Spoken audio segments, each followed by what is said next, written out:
Hi, this is Terry Modique of Good News Ministries, and I'd like to share with you a puzzle that I found in Scripture and how the puzzle pieces fit together to reveal something about God's character and our calling as Christians.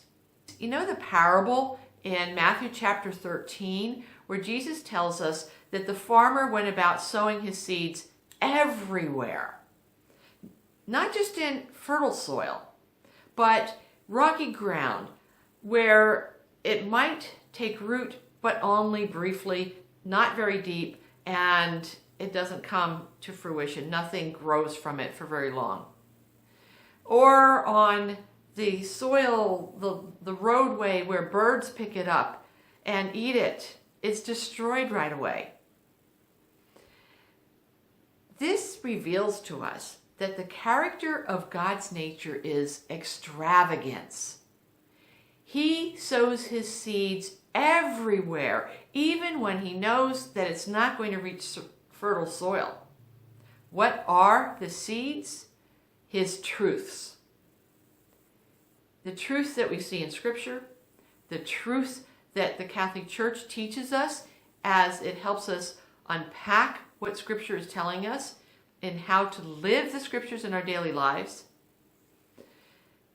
The truths of God are scattered everywhere, on everyone, all around the world, in the hopes that something is going to take root. God knows, because he's all-knowing, where the fertile soil is and where it's not, but that doesn't stop him from scattering it everywhere. Now we are to use this as an example of how we are to live our lives as Christians. If we're truly following Christ, we are going to scatter the seeds, the truths, everywhere, even where it's not fertile soil. Because we don't know really whether it's fertile soil yet or not. Fertile soil happens because we become open, and we become open when we become desperate for God's help in many cases. So scatter your seeds. Share the truth boldly, extravagantly, like God does in that parable. But here's the puzzle. Jesus told us in Matthew chapter 7, verse 6, that we are not supposed to cast pearls before swine. In other words, if someone is not open to the truth, we're not supposed to share this pearl of wisdom with them because they will only trample on it. I mean, what happens if you give the pig something that he can't chew and can't swallow? He's going to choke on it. People choke on the truths that we give them if they're not ready to hear it yet. So how is this not a contradiction?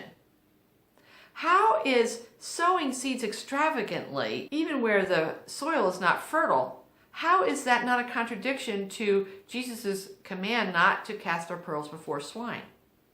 Here's the answer. A seed and a pearl are two different things. A seed is the beginning. The pearl is the fruit that comes afterwards.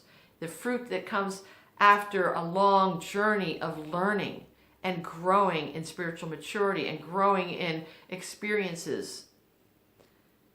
We are to cast the beginnings, opportunities for people to begin to understand the truths. And how does that happen? Well, here's an example.